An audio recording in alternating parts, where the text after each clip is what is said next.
la región de Orizaba, es de donde toda la parte, digamos, el peladaje mexicano en 1910 es de donde sale la ropa con la que se van a vestir las Adelitas y la bola revolucionaria. Entonces, pues les traigo las emblemáticas imágenes de, estas son mujeres indígenas, esta es una foto de mercado, estos son Adelitas y Juanes a punto de irse.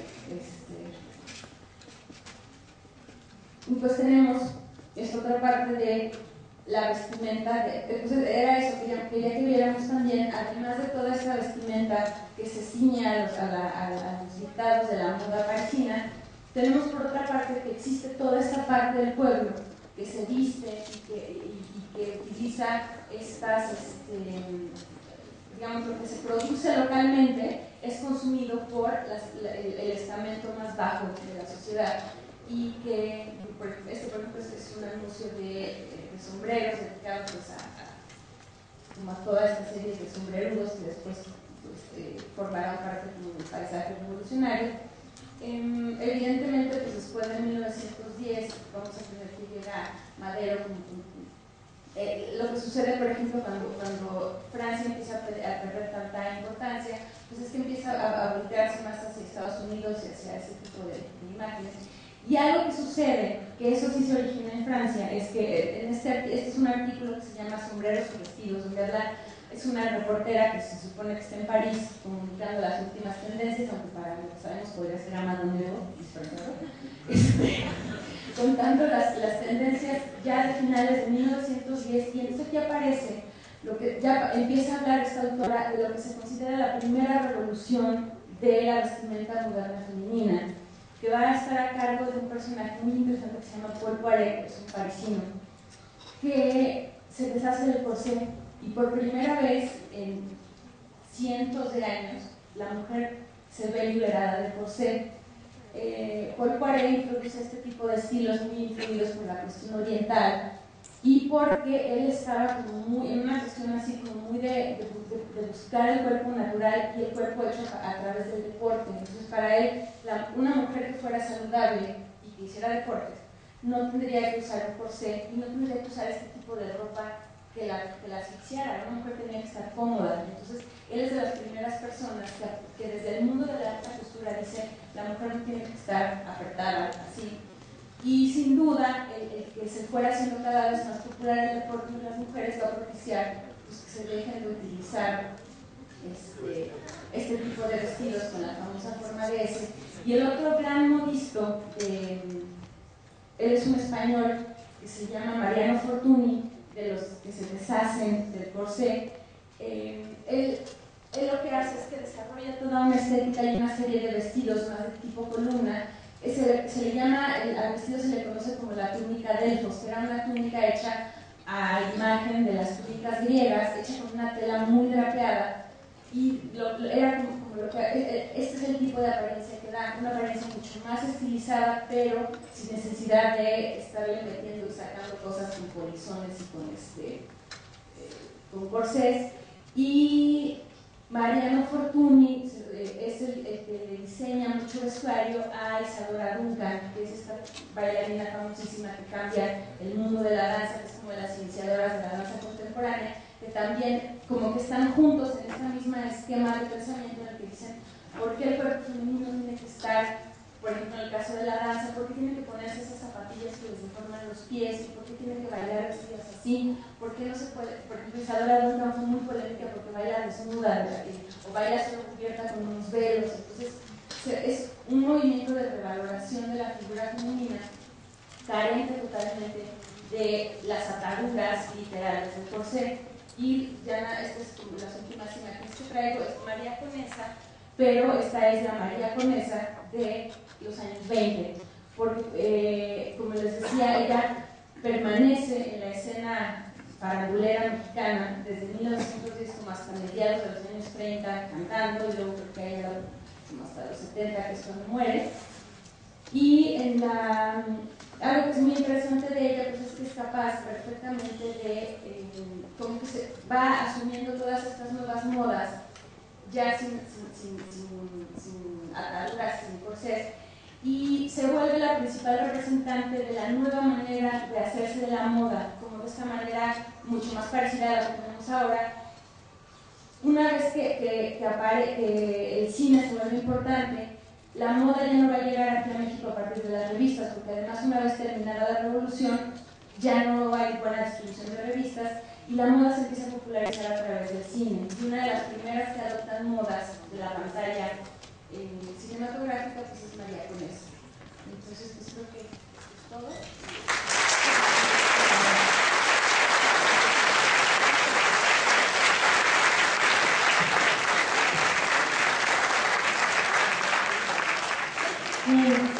Agradecemos a la licenciada Alejandra Espino la exposición que nos ha brindado, que nos ha hecho ver realmente todo un pasaje en relación a la moda.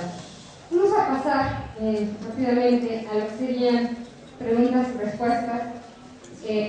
Hay muchas preguntas aquí. Vamos a tratar de, en algunos casos, globalizar las de ellas. También de alguna manera ya pues han tomado nota para tratar de contestar en su mayoría, o sea, de una manera general. Para la licenciada Gabriela, bueno, se le ha preguntado en torno o en relación a las mujeres cuál es el papel que jugaban, ya sea si podían participar en el Ateneo o qué impedía a las mujeres de la época salir o sobresalir en las letras mexicanas, qué temas principalmente tocaban estas mujeres, qué mujer destacó en la literatura de aquella época, por qué la mujer tiene participación en escribir y no es tan reconocida en la antigüedad, a qué se debe. En fin, diversas preguntas que hicieron en relación a la participación de la mujer.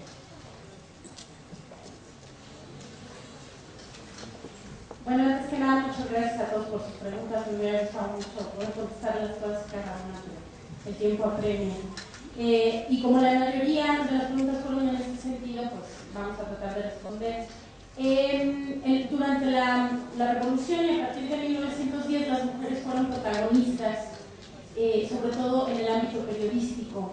Literario, pues prácticamente, como les comentaba, hasta los años 30 comenzaron a retratar estas experiencias de forma literaria y sí enmarcadas dentro de una propuesta más formal, narrativa o crónica.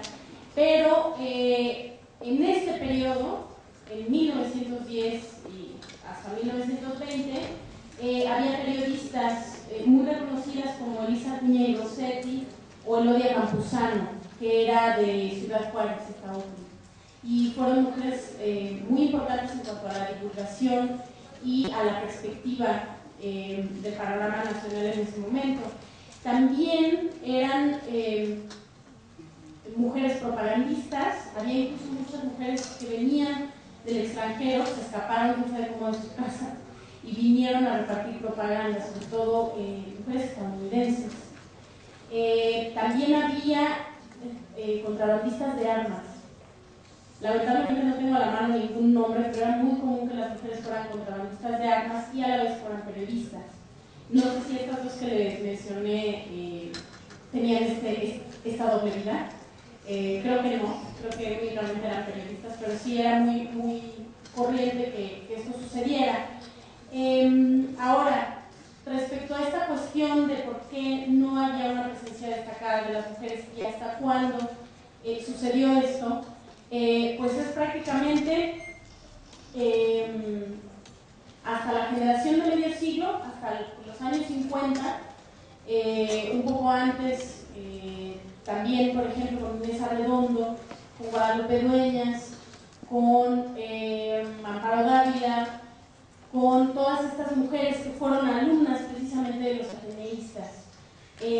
Amparo Dávila fue mano derecha, creo que no es muy conocida Amparo Dávila, perdón, es una escritora, una cuentista y poetisa que ahorita está teniendo mucho auge porque cumplió 80 años y se reeditó su obra. se dedica fundamentalmente a los cuentos de horror, entonces es una autora muy interesante. Ella fue mano derecha de Alfonso Reyes, era su secretaria personal, y él detectó este talento literario en ella y comenzó a impulsarla. De igual forma, hubo mujeres que se encontraban en esta situación, eran o asistentes, o tenían, digamos, una conexión cercana con alguna celebridad de las letras y pudieron irse abriendo pues camino, pero la verdad es que fue hasta esas décadas. Antes no había un reconocimiento pleno de las mujeres como escritoras. Ahora, también se pregunta a qué se debe esto. Pues es un tránsito lento y doloroso por la historia. Todo comienza con la especialización del trabajo femenino, ¿no? A la hora que las mujeres se condicionan a la maternidad, al cuidado de los otros, al matrimonio, etc., pues se les limita en un montón de otras opciones para participar de la vida pública del país. ¿Por qué concretamente, después de Sor Juana, sustituimos a Sor Juana un par de siglos antes, por qué concretamente en la época de la Revolución no hay participación femenina? Por el régimen porfirista, porque era profundamente conservador. Recordemos que la Iglesia Católica era la regidora de la vida cotidiana y la Iglesia Católica había valorado desde hacía ya un buen tiempo a Pablo, el misógino más grande de la historia, que establecía que las mujeres debían obedecer a los hombres, respetarlos y dedicarse únicamente a las labores del hogar y de la maternidad. Entonces, esto era lo que privaba en 1910, y aquellas mujeres que pues, se atrevían a contravenirlo eran estigmatizadas, como lo fueron incluso estas escritoras que les comento ya hasta la década de los 50, ¿no? Hay una biografía muy interesante que no les alcancé a dar el nombre, que conviene que la revisen también, que es de una mujer que estuvo en el arco de la Revolución. Benita Galeana Lacunza es su nombre. Ella escribió, como les comenté, una autobiografía, se llama Benita, y es esta perspectiva también de las clases bajas y de las mujeres en torno a este conflicto. Bueno, eso por el lado del tema de las mujeres, no sé qué más podría decirles. Básicamente en eso se resume todo. Sí hay todavía un rezago, incluso hay escritores que recientemente han sacado columnas opinando que las mujeres deben dedicarse a otra cosa que no sean las letras, porque se demuestra que en las revistas literarias no hay participación femenina todavía, y se armaba una gran polémica porque creíamos que este era un tema más o menos superado, pero no. Es importante considerar el rezago educativo y de participación a las que las mujeres pues, se han visto pues, en desventaja respecto a esto, para entender que incluso hoy en día se vive todavía digamos esta discriminación por llamarlo de alguna forma, que a muchos no les gusta, pero sí, sí.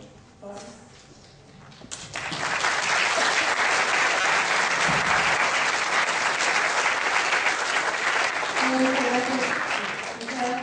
Una serie de preguntas, muchas enfocadas a autores de la época, lo que creo que en gran parte las fue resolviendo con la propia conferencia, y otras, bueno, como se ha comentado, tendremos quizá en la misma página cuestiones de tiempo, pues pediríamos que después nos acerquemos a la esencia.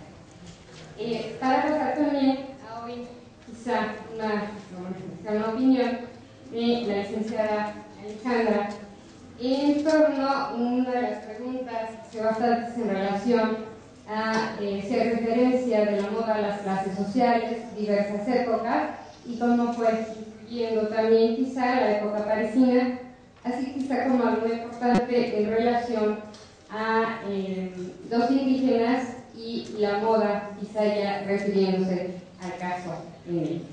Antes de darle el uso de la palabra, me gustaría nada más comentar, es importante, nos habla sobre una sugerencia que se da, el tema es muy interesante, y mucha gente, al igual que yo, puede pensar que la moda de 1910 es superficial, no hay fuentes de información, sería maravilloso que escribieras un libro, ¿no? Realmente Y bueno, también pues, se comenta en dónde se puede encontrar la recopilación y que la investigación pues, realmente se hizo muy interesante. Felicitan a la licenciada. De hecho, bueno, por si no tengo que comentarlo, realmente pues, vale la pena.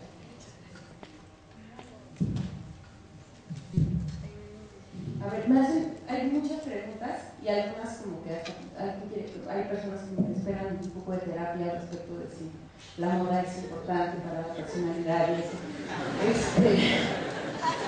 Hay una pregunta que me hace mucha gracia y la voy a contestar porque me dice, con todo lo que sabes de moda, ¿te consideras adicta a la moda?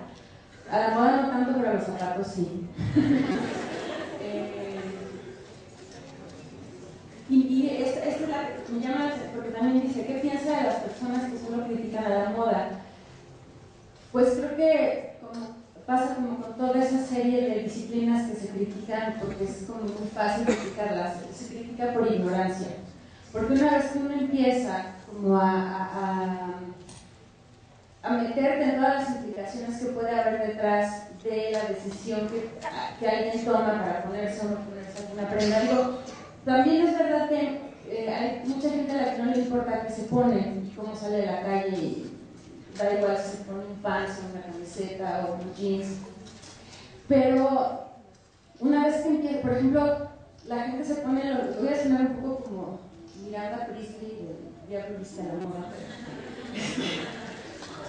Uno no puede ponerse unos pants, o bueno, se los pone, no importa, pero a mí me gusta saber, por ejemplo, cómo es que esta cuestión de la ropa deportiva con ciertas características se origina en las sociedades como la rusa o la alemana o este tipo de ropa como con estos patrones geométricos, lo que ahorita usamos como pants, estos pants Adidas con las rayas a los lados, forma parte de todo un imaginario de modernidad en la que los grandes países que después se erigirán en países totalitarios como la Unión Soviética o la Alemania socialista buscan códigos a través de los cuales unificar a los habitantes de ese país y además le dan, por ejemplo, a las cuestiones como el deporte una importancia brutal en la conformación de lo que implica ser ruso o alemán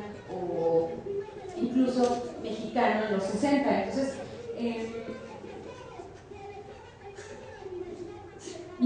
por ejemplo, otro caso son los famosos jeans que todos usamos, que originalmente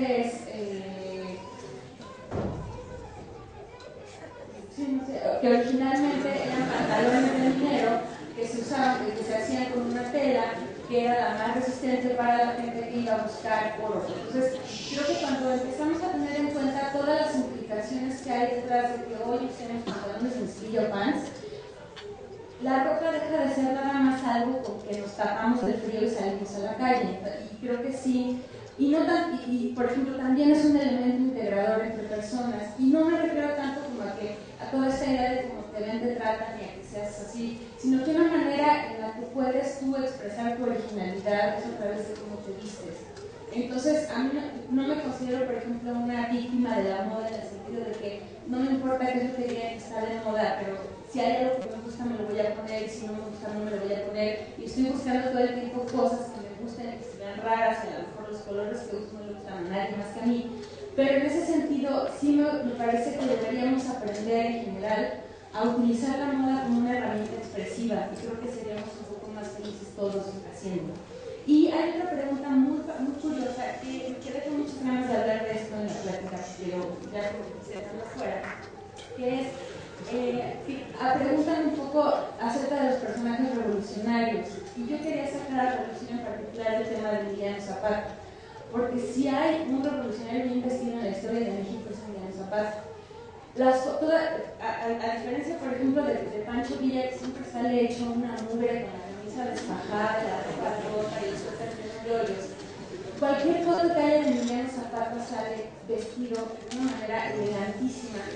Tiene los trajes de charro más elegantes que ha tenido alguna persona en este país, yo creo. Y por ejemplo, se sabe por algunas crónicas que utilizaba pañuelos o cosas de colores muy poco masculinos para la época, que tenía pañuelos de color lavanda o color rosa, que se cortaba se mandaba a hacer los pantalones a la medida con los mejores sastres que había de ropa de charro. Entonces, incluso para esta persona que se ha vuelto como adalid de la lucha revolucionaria, incluso en nuestros días, y que pareciera que lo que le importaba era la tierra de quien la trabaja y que no pensaba en nada más, es una persona que era perfectamente consciente de cómo se veía, y era una persona que era elegantísima, y era un señor guapísimo además. Entonces sí creo que muchas veces en esta visión que tenemos como muy de libro de texto de que los revolucionarios pareciera que nacen diciendo las frases del Plan de Ayala, son personas que tienen también este tipo de inquietudes. Nos convendría ponernos a pensar por qué sería importante para Zapata verse guapo mientras estaba haciendo la revolución.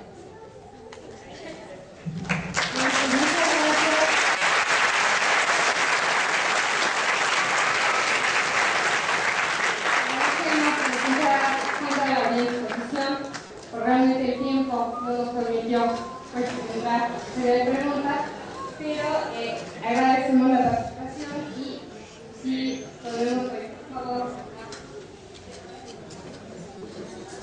La doctora Ramos entrega los reconocimientos a las ponentes y la doctora Silvia Escarpizo le entrega un reconocimiento a la doctora Norma Salido por su participación. A todos.